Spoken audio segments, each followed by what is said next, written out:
मान के चलो एगो लड़की थी, हाँ क्या थी, लड़की, क्या थी, लड़की थी, ठीक है।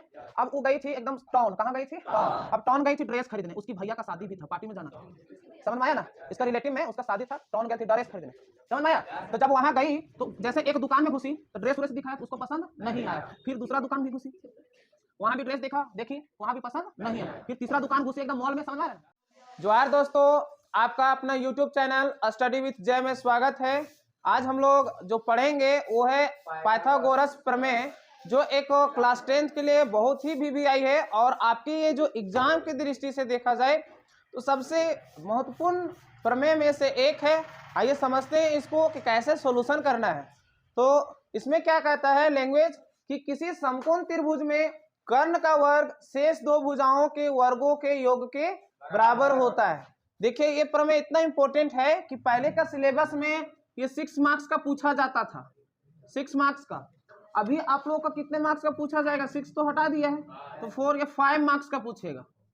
कितने मार्क्स का पूछेगा, 5 मार्क्स का, जो आगामी 2023 के लिए, 2023 के लिए जो एग्जाम फाइनल एग्जाम होगा 10th का, उसमें कितने मार्क्स का पूछेगा, 5 नंबर का पूछेगा। तो आइए समझते कहता क्या है।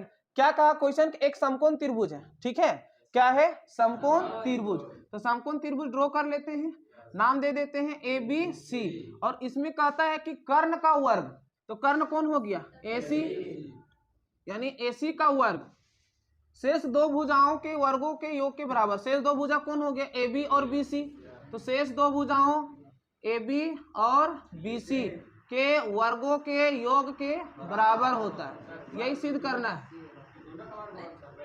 जी हाँ, ए बी का वर्ग। अब यहाँ पे कंफ्यूजन है कि सर दोनों का वर्ग बतिया एक ही है, ऐसे लिखिए या फिर आप ऐसे लिखिए, बात दोनों का क्या है, बराबर, क्योंकि दोनों गुणम है, दोनों इंटू में है, तो आप इसका होल वर्ग भी कर सकते हैं या फिर ऐसे का भी वर्ग कर सकते हैं। बात क्या है, बराबर, ठीक है। आइए समझते हैं इसको। तो एट फर्स्ट हम लोग फिगर ड्रॉ कर लेते हैं। देखिए सबसे पहले हम लोग एक फिगर ड्रॉ कर लेते हैं जिसका नाम दे देते हैं ए बी सी। क्या नाम दे दिए, ए बी सी। समकोण त्रिभुज बना लेंगे ए बी और सी, ठीक है। और इसमें क्या करेंगे ना, दिया गया लिखेंगे। क्या लिखेंगे, दिया गया है कि, दिया गया है कि, सबसे पहले दिया गया है कि, फिर अगला क्या होता है, साबित करना है कि, फिर रचना, फिर क्या होती है, प्रमाण, फिर क्या होती है, प्रूफ। ये 5 चीजें याद रखो, सारा इसी में, इसी फॉर्मेट पे बनता है। तो दिया गया है कि क्या दिया गया है, ए बी सी एक समकोण त्रिभुज है। कैसा त्रिभुज है, एक समकोण त्रिभुज है, समकोण त्रिभुज है, समकोण त्रिभुज है जिसका कोण बी जो है वो क्या है, समकोण, जिसका कोण बी समकोण है, यानी कि 90 डिग्री, जिसका बी कोण समकोण मतलब 90 डिग्री। साबित क्या करना है, साबित करना है कि, साबित करना है कि, क्या साबित करना है कि कर्ण का वर्ग, तो कर्ण मेरा कौन हो गया, AC का जो वर्ग होगा वो शेष दो भुजाओं यानी कि AB का वर्ग और BC के वर्ग के योग के बराबर होता है। यही चीज आपको प्रूफ करना है, समझ में आ गई। अब इसको तो डायरेक्टली ऐसे प्रूफ होगा नहीं, क्योंकि सिंगल फिगर में कुछ प्रूफ होगा क्या, नहीं होगा। तो फाइनली हमको करना पड़ेगा रचना। क्या करना पड़ेगा, रचना, ठीक है। तो रचना में क्या करते हैं कि BD एगो लंब डाल देते हैं, BD एक तो क्या कर देते हैं, लंब। लंब का मतलब 90 डिग्री, लंब का मतलब, तो BD लंब किस पे खींचते हैं, AC पर। तो BD लंब AC पर खींचा, लंब खींच दिए। अब मेन खेला देखो प्रमाण में, अब क्या होता है, अब प्रमाण में चलने से पहले 2 चीजें को याद रख लेंगे।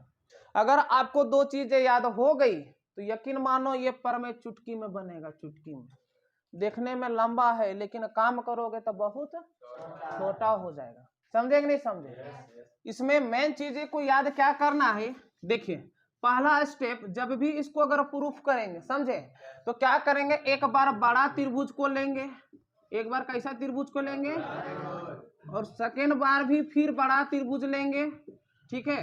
मतलब फर्स्ट स्टेप में करना है कि बड़ा त्रिभुज और छोटा त्रिभुज, बड़ा त्रिभुज और छोटा, फिर एक बार बड़ा त्रिभुज और छोटा त्रिभुज। अब इस दोनों कंडीशन में क्या करेंगे समझिए।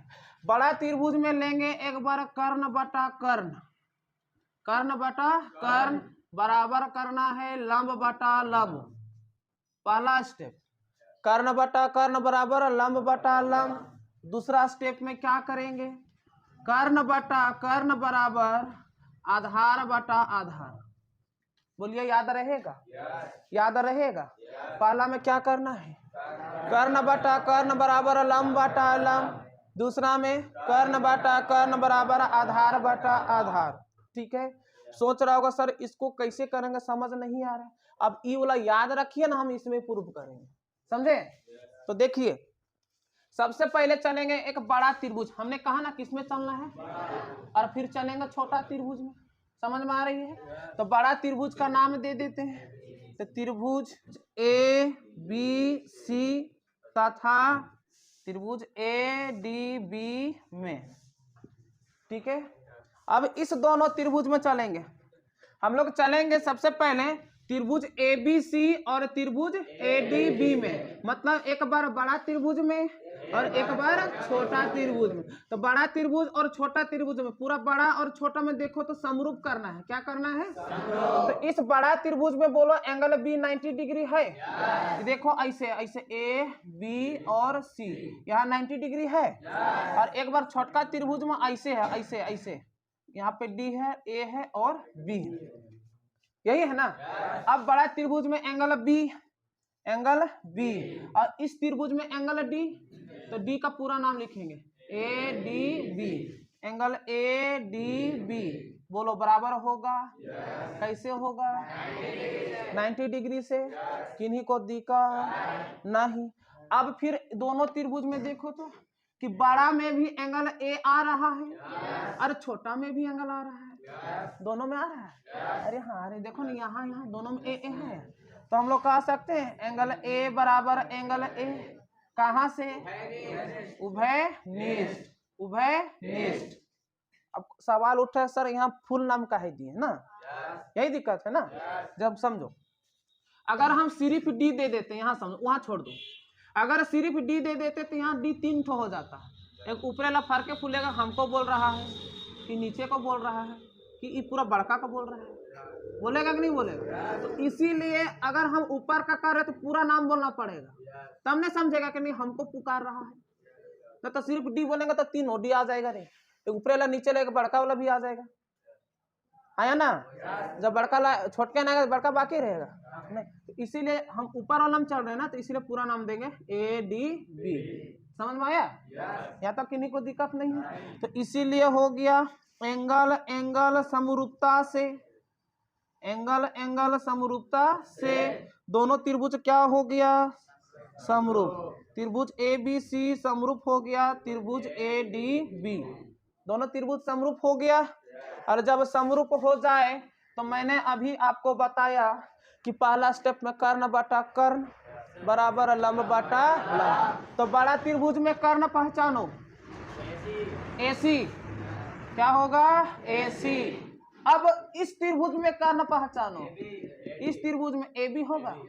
सर कैसे जानेंगे सर?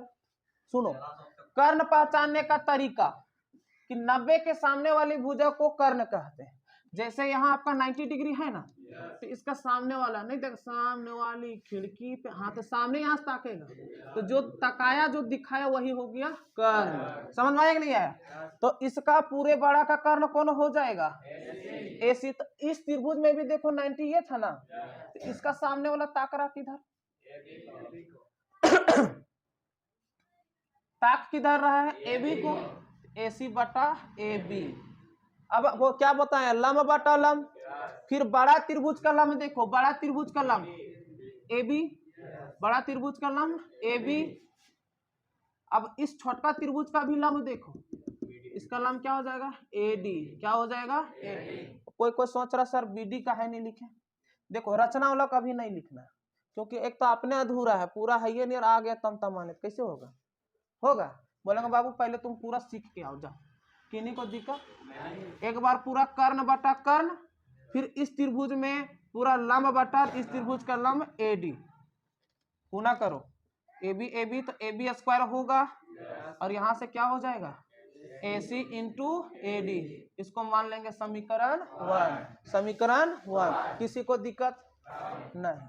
अब अगला स्टेप क्या करेंगे कि पूरा बड़ा में चले थे और छोटा में चले थे, अब फिर बड़ा में चलेंगे, अब नीचे छोटका नीचे में चलेंगे, नीचे में, क्योंकि बड़का रेखा पूछेंगे तो नहीं दिएगा, तो इसका और इसका में भी चलेंगे, ठीक है।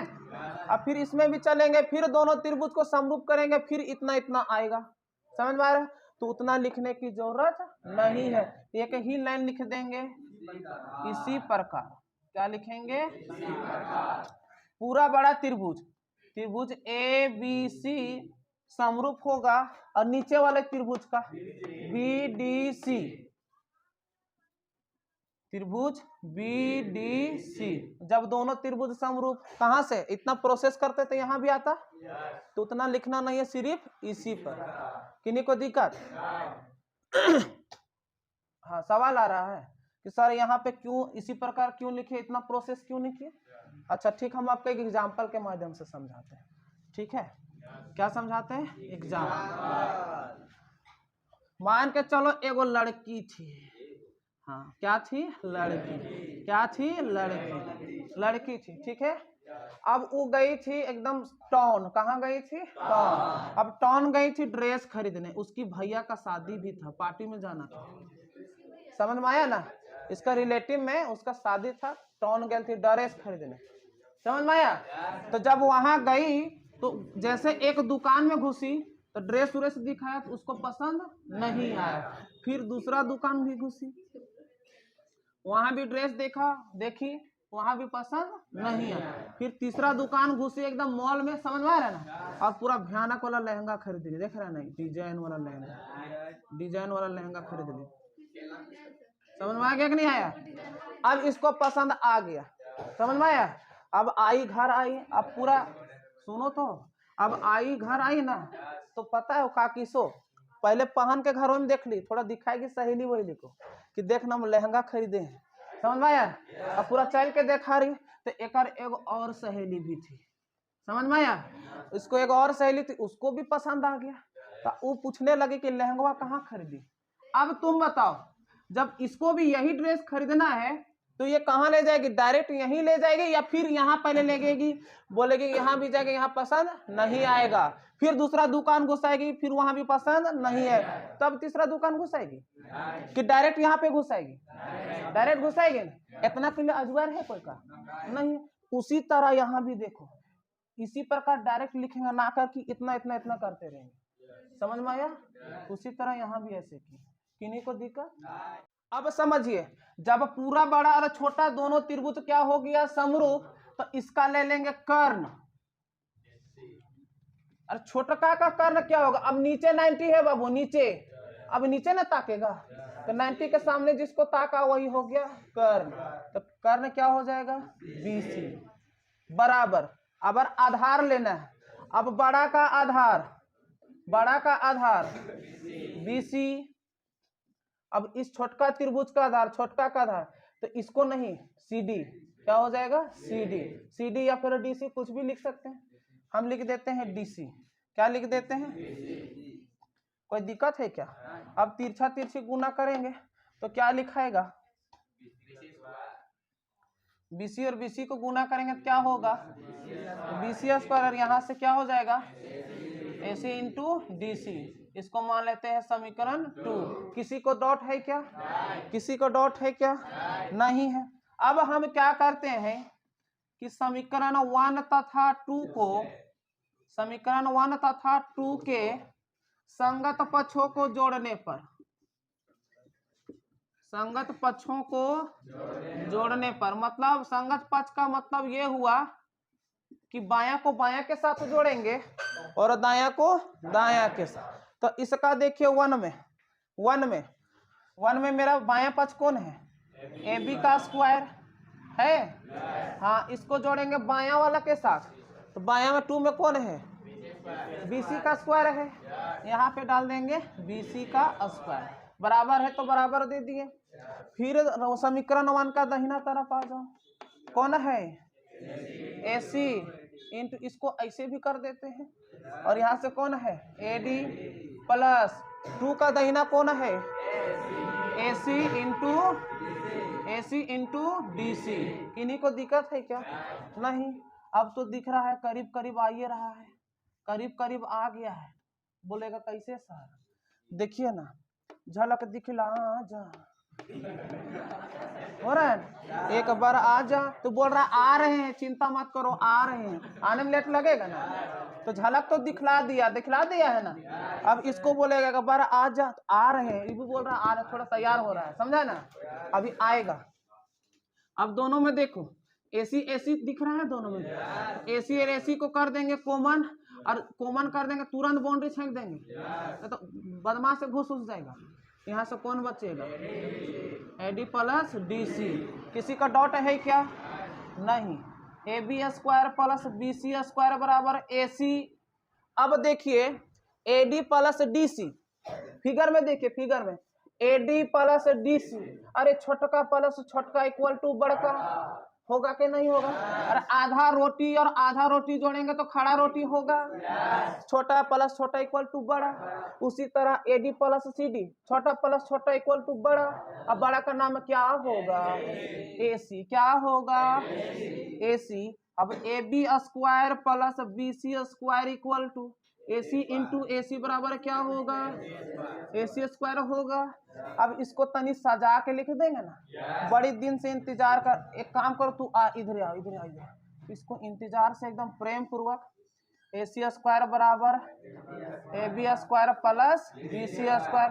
अब तनी बढ़िया से इसको क्रीम पुटी पेंट लगा करके अब प्रेम से लिख देना है, क्या लिख देना है? बोलिए, समझ में आया? अगर आपको ये वीडियो समझ में आई होगी तो प्लीज लाइक, सब्सक्राइब और शेयर करना ना भूलिएगा। Thank you.